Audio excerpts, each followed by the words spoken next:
Hello and welcome. This is the first of a new series I'm gonna do, which is called On Populism, and it's just on populism. I mean, it's exactly what it says, you know, uh, on the tin, as they say, because I think this is just a simple exploration into not necessarily actually what populism is. I don't want to try to define it in the political science sense of the word. I think this this wouldn't be useful in this situation. Well, maybe it would a little bit, but that's just not the angle I'm going to go for. So I'm going to go for the angle more of like what's its causes, what's the sort of I'm going to do the usual kind of psychopolitical analysis that I like to do and look at the causes of it, like what's happening in its history, in its causation, and then from there discuss various issues that I don't think that are really discussed enough, in which we can sort of analyze it through in a unique way, which isn't really getting a lot of attention, I think, within the usual kind of media spaces that discuss populism. Most of the time with populism, we hear something like it's, kind of collective anger at like the establishment or at the elites or at the technocrats or something like this. Which, yeah, but I think this is too simple, far too simple, and we should be more specific about what exactly about the elites, and in in what relation to the elites and the institutions and so forth are we talking about here? So I'm going to break this down to different topics. The first topic is actually going to be integration and infantilization. I'll explain why the two of those are kind of coming together rather than separately.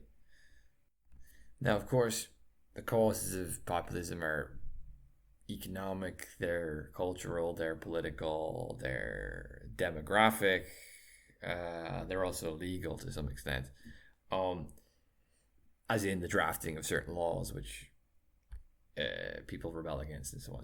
But I want to focus. So I'm not reducing the cause down to this one single thing or anything. I'm just kind of looking at a different different parts of a matrix of causes, which might help us get to a holistic sort of conceptualization, kind of cognitive map of actually what's going on.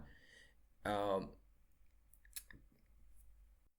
the reason I bring up in the first installment of this series integration and infantilization is somewhat because I just did a review of Olivier Roy, French thinker, French theorist, who has a book he wrote a few years ago called "The Crisis in Culture" or "The Crisis of Culture."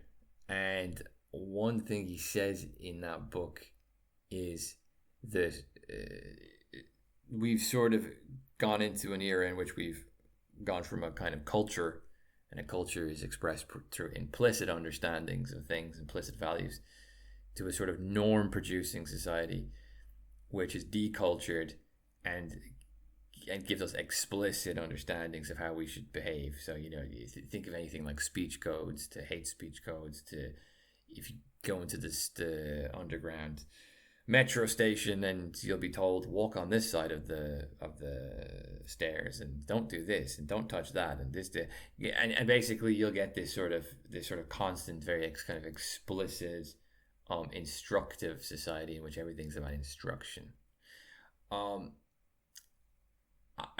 I will point out that this is also just in terms of the psychoanalytical history of the world, this is also maternal.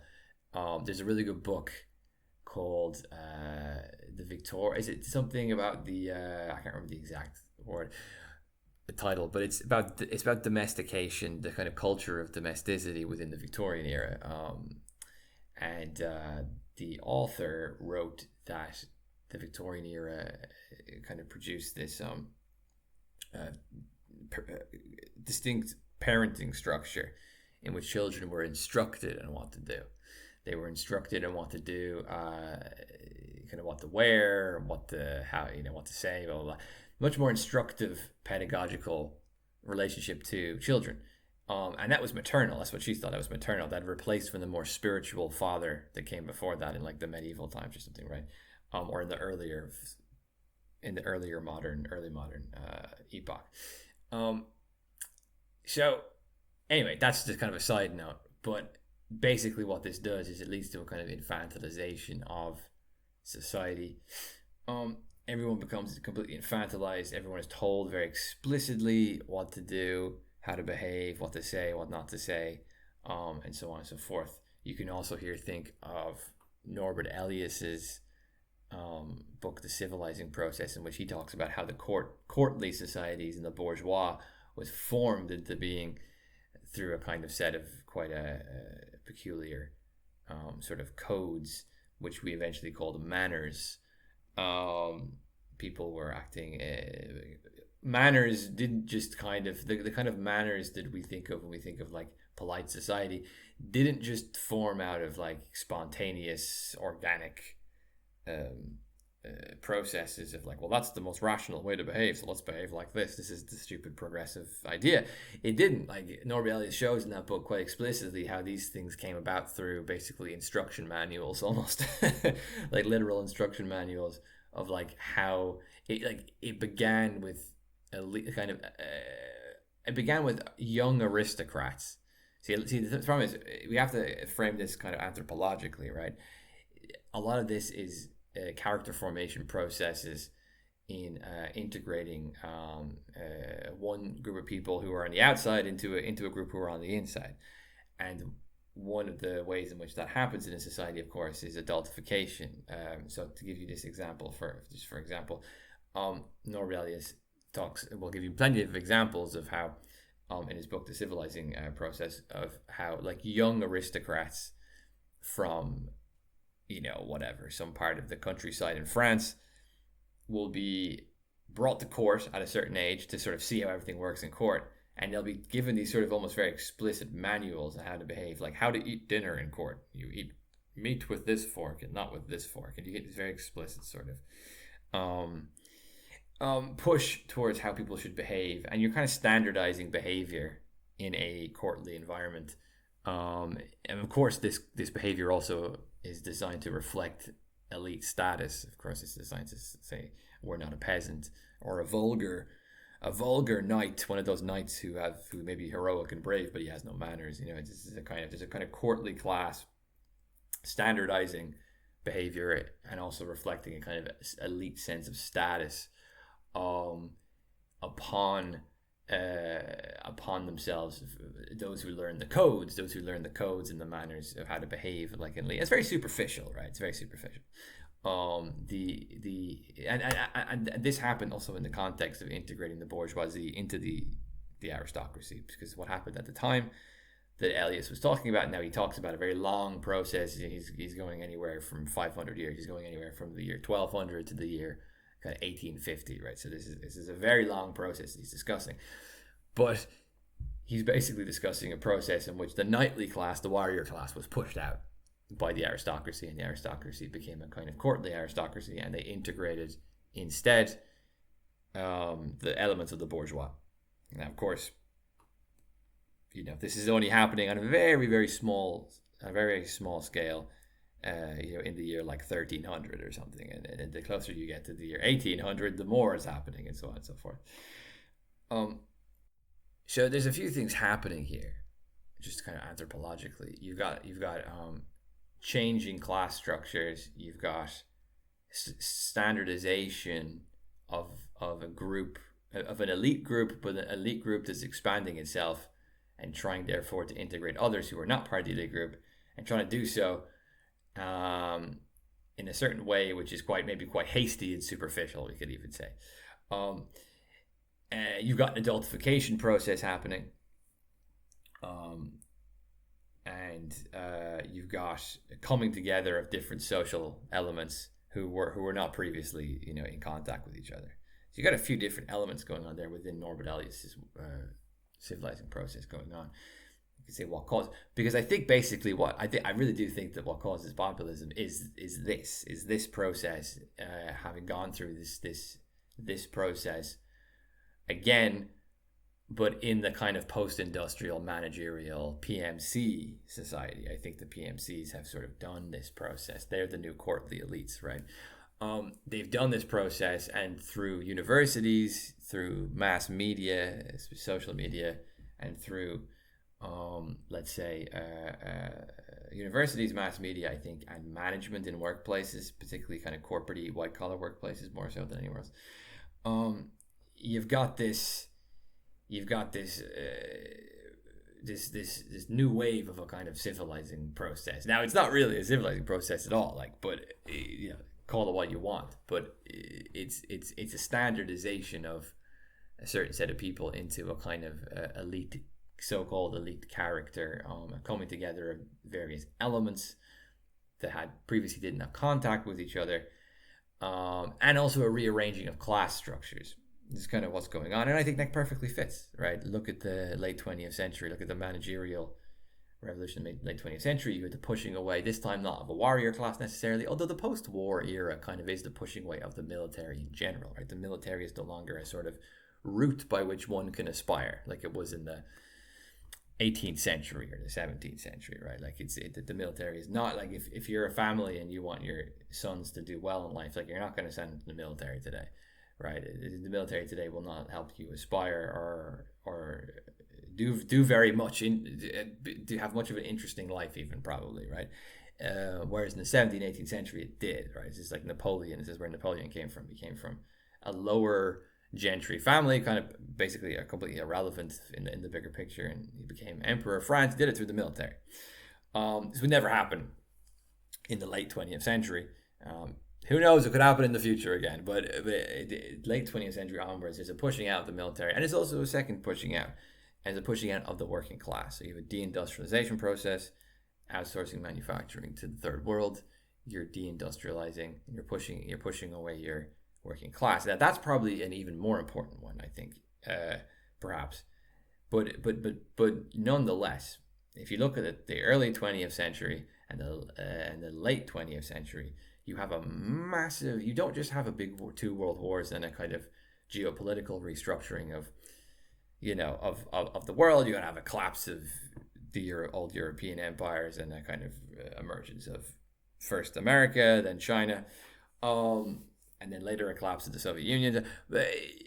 You have all this stuff happening, but you also have a reorganization of class structures. And the reorganization of class structures is basically expulsion of the working class eventually, and expulsion of the military class.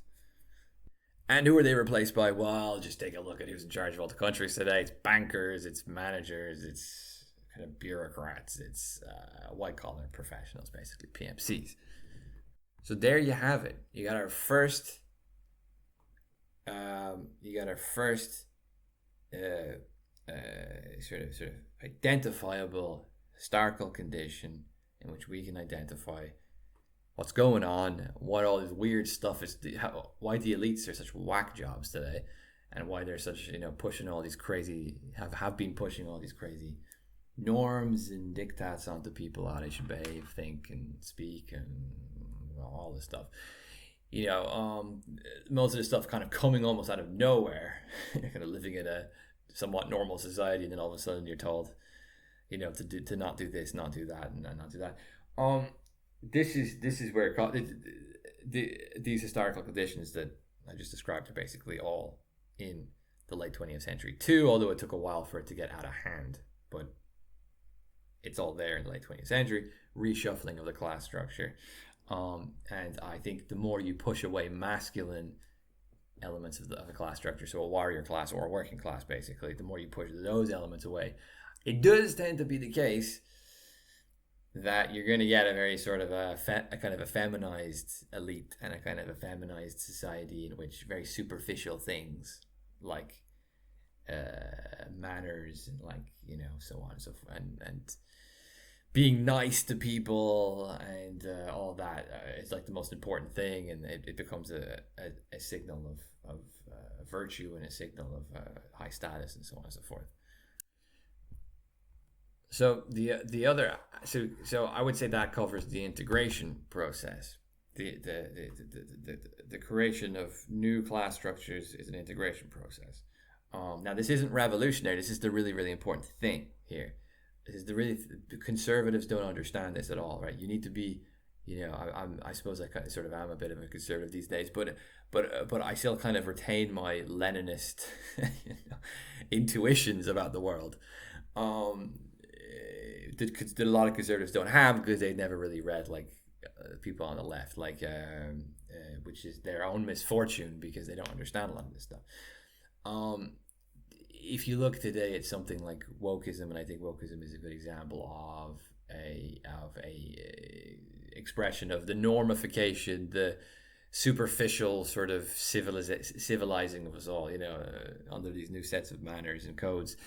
Um, uh, this is a response to, I would say, non-revolutionary class change.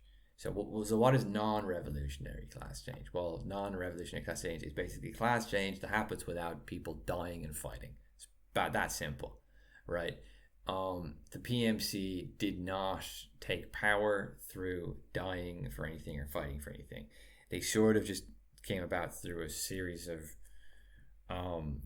processes of, I would say, kind of economic globalization, basically, in which the sort of restructuring of the world after World War II, there was a gap in the fence in which you could have a bunch of managers run everything because all the soldiers were kind of tired, exhausted, or dead, and you kind of had a reshuffling of the whole value system away from the military, and then you have a process of pushing away the working class from society, outsourcing their jobs. And again, that's not a revolutionary change. You're getting rid of a class, like you're changing the class structure from above, right? You're not necessarily changing it from below, you're changing it from above, but you're getting rid of the working class. And that's, you don't need to have a coup d'etat or fight the good revolution to do that. That's quite the opposite to, let's say, the Cuban Revolution, the French Revolution, the Russian Revolution, the War of Independence in Ireland or in the United States, and so forth. These are revolutionary changes to the class structure, and they happen normally through war. And normally, the outcome of it is the empowerment of a set of soldiering class or warrior class. That's normally the at least temporary product of that process. If you take the early 20th century, you'll see that whether it's the National Socialists or whether it's in Stalinism, you basically have a bunch of World War I veterans taking power, right?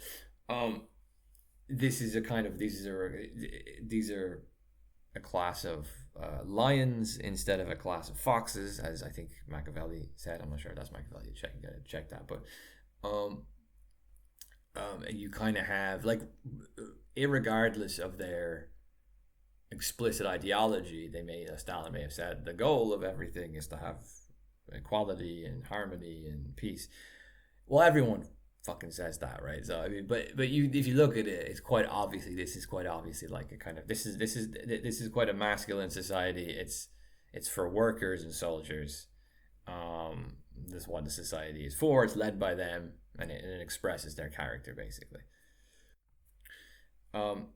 So I would say populism also comes from non-revolutionary changes to the class structure. I think then that's what's happened over the past half a century.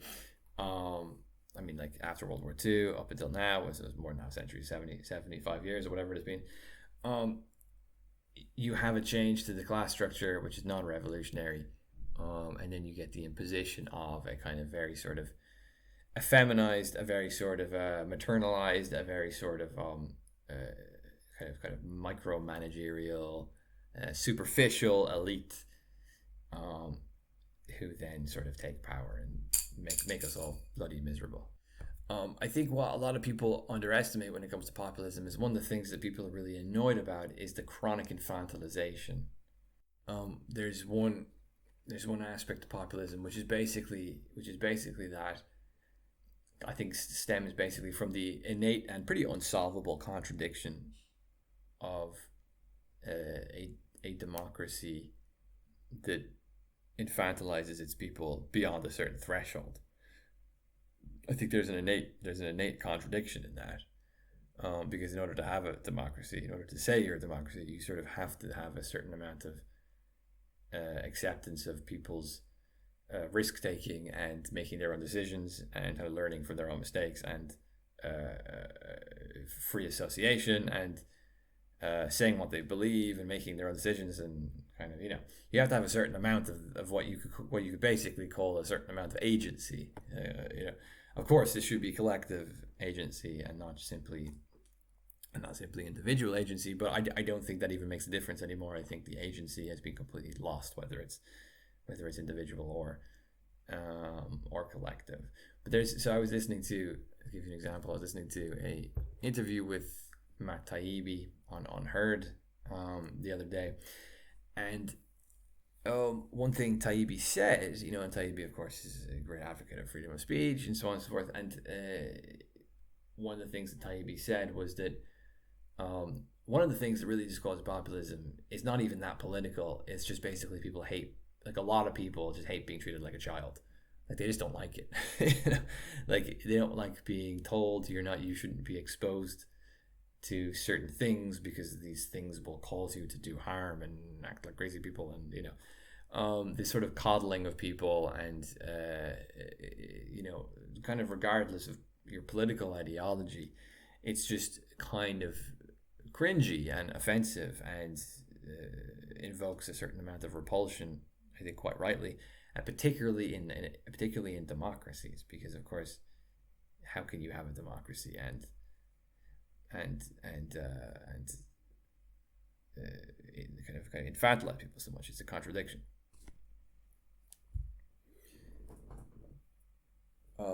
You'll notice that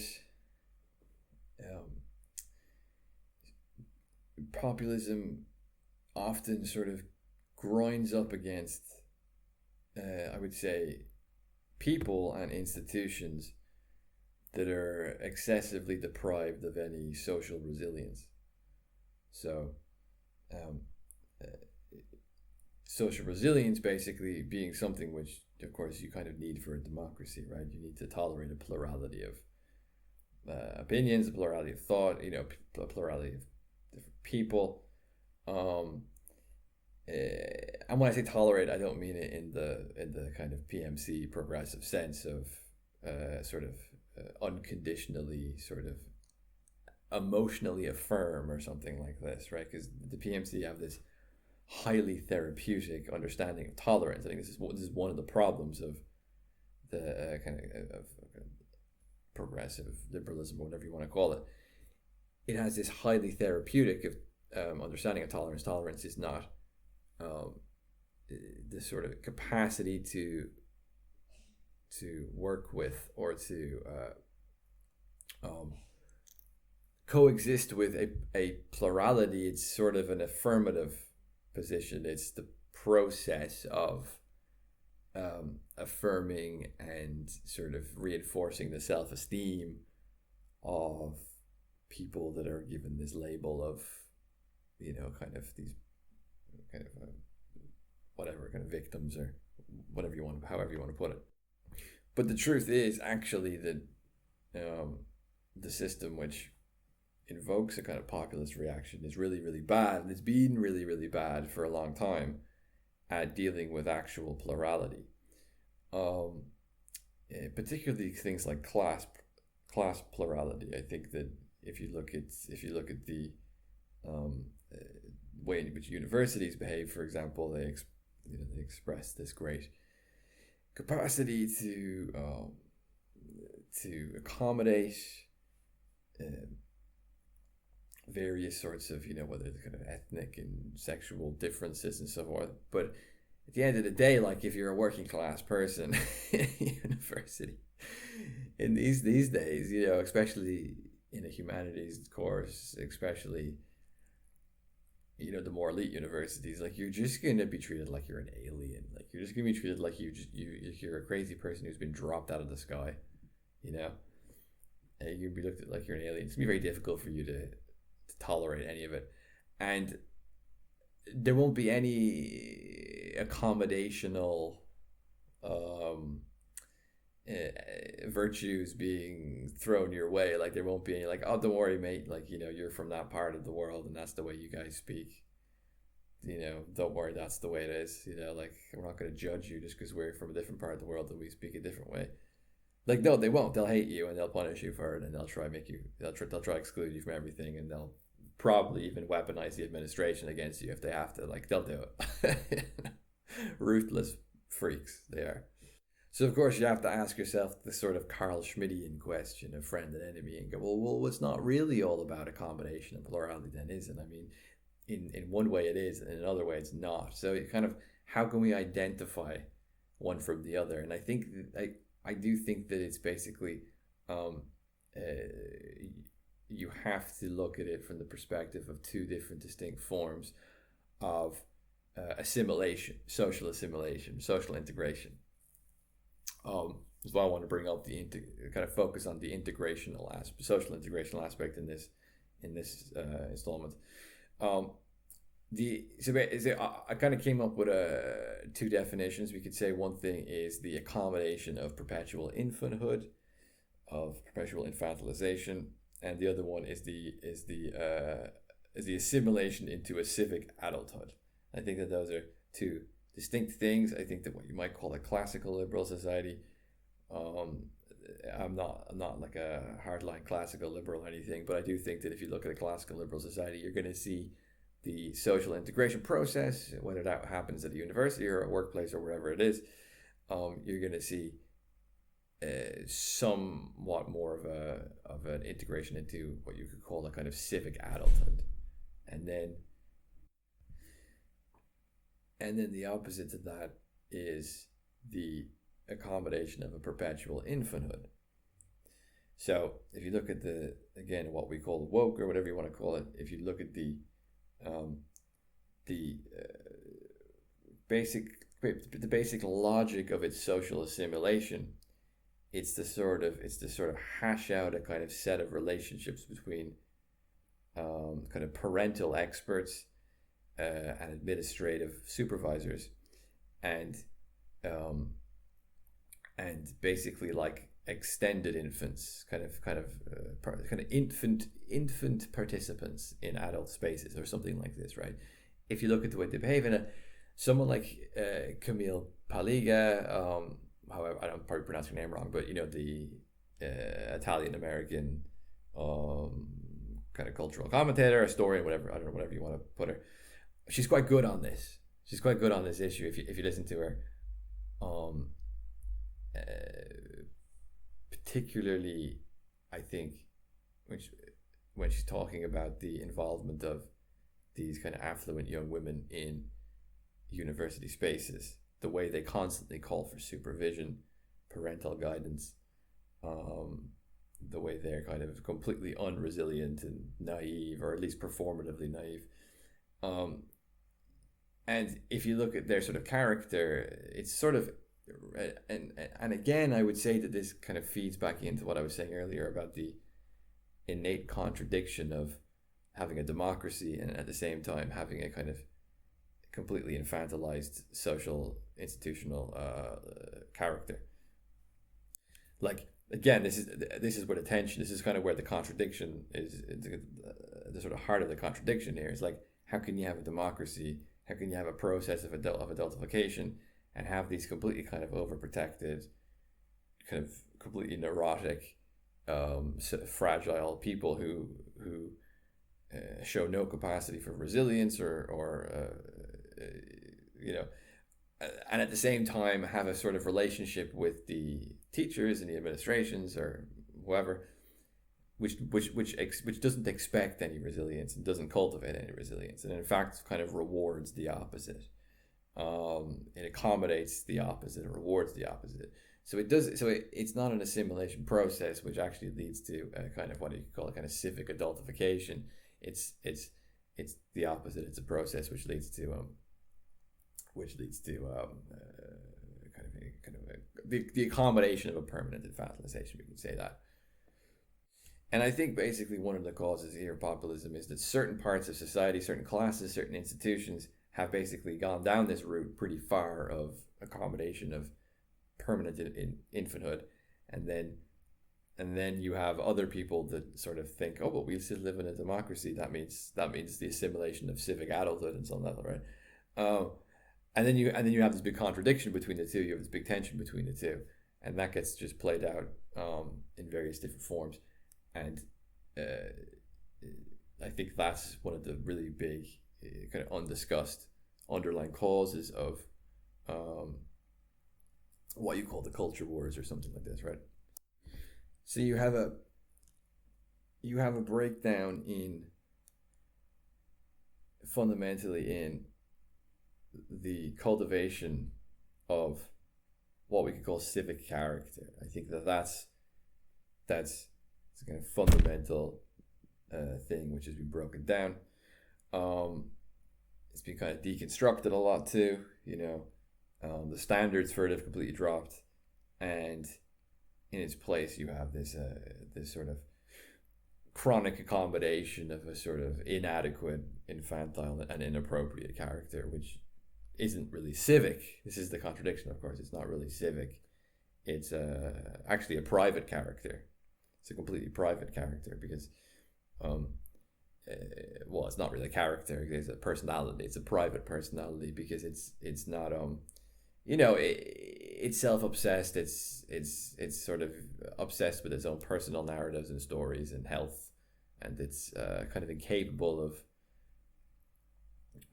I think one of Adam Curtis's documentaries describes this quite well. He described socialism, old classical socialism, as the sort of liberation from your own personal neurosis through a kind of involvement into a bigger picture, which sort of allows you to sort of transcend or overcome your own kind of miserable self-suffering. And then I would say that the kind of progressive managerial PMC social character is built off the complete opposite to that. It's the sort of chronic affirmation, the sort of chronic public affirmation of your own kind of neurotic, personal, miserable insignificance. Complete opposite. And what is quite frustrating for a lot of people, I think, again, and this causes more of the populist tension, is that everyone's always told something that's very dishonest, which is that this accommodation of latent infanthood basically is what it is. I mean, we could wrap it up and say it's about neo postmodernism or gender theory or something. It's not. It's the accommodation of infanthood. I mean, that's what it is. This sort of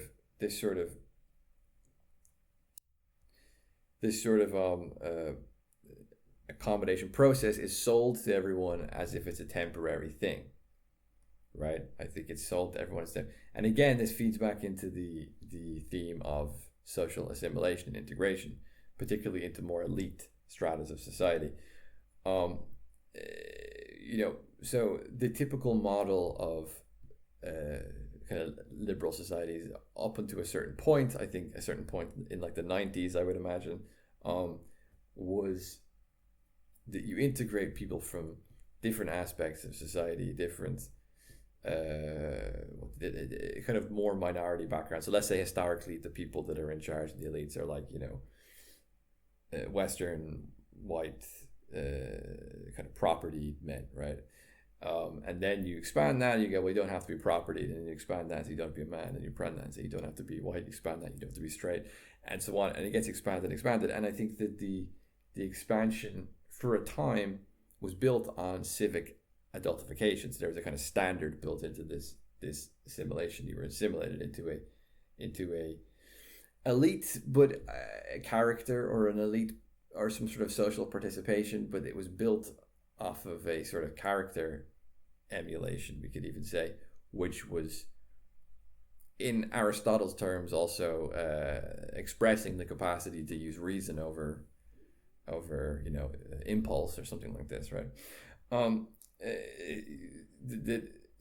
There was a integration process which I think was built on the enlightened exercising of reason over the unreasonable parts of us, the more, let's say, impassioned, or the more impulsive or instinctual or biological, or whatever, however you want to put it.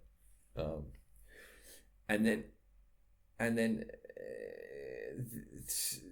at some point, I don't know exactly when. This is the interesting thing. This is the really interesting thing, and this to me is the real moment of collapse. It's not necessarily a financial crash or a pandemic. These are all sort of, I think, important, but not necessarily completely deterministic phenomena. I think the really determining phenomena which happened here rather is something like the transition of a form of social assimilation, whether that be of foreign people into a native population, or whether that be of children into adulthood.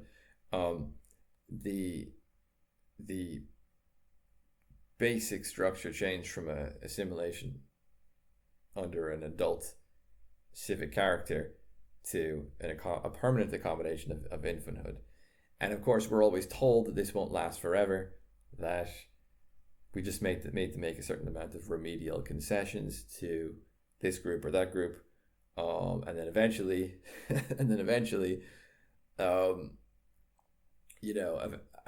eventually we can all sort of act like adults, and we can be equal, and we can relate to each other openly and freely without being supervised the whole time, and we can get back to this sort of like classically liberal situation, we could say. But this never happens. It just goes on and on and on and on. The compensatory remedial norms are just produced and extended. The people living under these compensatory norms normally get worse and worse. They get more. They go the opposite direction to our sort of, let's say, reasonable, mature civic character. They go in the opposite direction. There's this sort of impossible, contradictory failure of this process, and it just goes on and on and on. And everyone is told to make more concessions and to make more accommodations, and eventually it'll go back to normal. But it never does. Of course, it never does, and it never does because there's been a collapse of that adult civic character. There's nothing really there anymore to actually assimilate into, and the whole assimilation process on top of that, probably more importantly even, has become a process of permanent accommodation of infanthood. So there's this impossible, the whole social assimilating process will never lead to what we're told it will lead to. It will never lead to this kind of end of history, we could say, even moments of a more universal sort of use of reason and social participation, maturity, and so forth. This kind of end of history model will never actually get there, because the form of assimilation is doing the opposite. It's the form of assimilation that should be looked at, not the individual little groups here, there, and whatever they want or demand or whatever they obsess over. That shouldn't be bothered with. It should be the very form, the kind of universal form of that assimilation process, particularly as it relates to social mobility and elitehood. I think that's important. Yeah. If you look at some of these, well-known commentators, theorists, authors that criticize, let's say, the PMC, or the kind of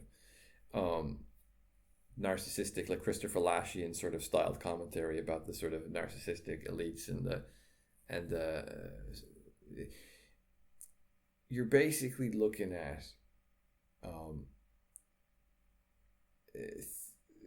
essentially you're looking at commentary and observations which come back to this problem, which is the destruction of civic character, which is the destruction of social assimilation into anything which is kind of capable of extending, I would say this is very important, capable of extending the Enlightenment subjectivity. It's not just the Enlightenment project, because in some sense you can say the Enlightenment project will continue on forever and ever because we now have like modern science or something. Okay, fair enough, but that's not really the important part. The important part is the political, social, philosophical part. Basically, I think that's the important part, and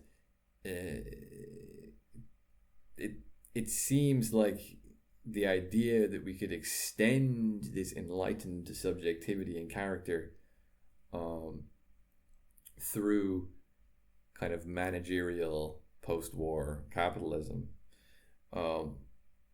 it like it's failed. It doesn't work. You know, like this is where it gets a bit more radical. This is where populism completely fails. It doesn't go far enough. It doesn't really go anywhere far enough. Is that you know the populists want to get rid of these excessive norms and restrictions, and they want that. I think they quite justifiably want that old sort of minimally mature, reasonable sort of civic character back, instead of this permanent process of elite decay and infanthood, and a combination of infanthood and everything I talked about. But you know, the big question, which isn't being asked, and I think this is the really hard question, is what we're talking about. We're talking about this civic character that's been lost, is the enlightened civic character, the enlightened subjectivity, and the sort of educational and social processes which create this subjectivity. And you know, is that any longer compatible with kind of post-war managerial global capitalism? Like, that's a really, really big question. It's not very clear that it is actually compatible with that. I mean, if you look at the kind of critiques of these sorts of decadent elites, for example, from a kind of Christopher Lashian perspective, you're looking at people that aren't really very capable of using their reason over their appetites, for example. They're not, you know, to use that kind of classical framing, they're not very capable of using their reason over their appetites, and they don't really identify or care about any sort of civic project or civic collective. They don't really have an understanding of civic society at all, or history, or anything like that. Like, they don't really care. They're just there to kind of they're very much a kind of therapeutic class of people. They sort of want this sort of self-esteem affirmation the whole time, irregardless of how connected that identity is to reality or to social role or the culture or anything like that. They don't care. They just want that. And you know, they're basically consumers most of the time, and their work life is reducible to sort of banal bureaucracy. Like, you know, that's what they are. You know, is that compatible? Is that compatible with the extension and the inheritance, not just the extension, but the inheritance of enlightened subjectivity? Ooh, don't think so. I don't think it is. I think they're fucked. I think they're fucked, and they're very, very, very lucky that their enemies are as incompetent as the populists are.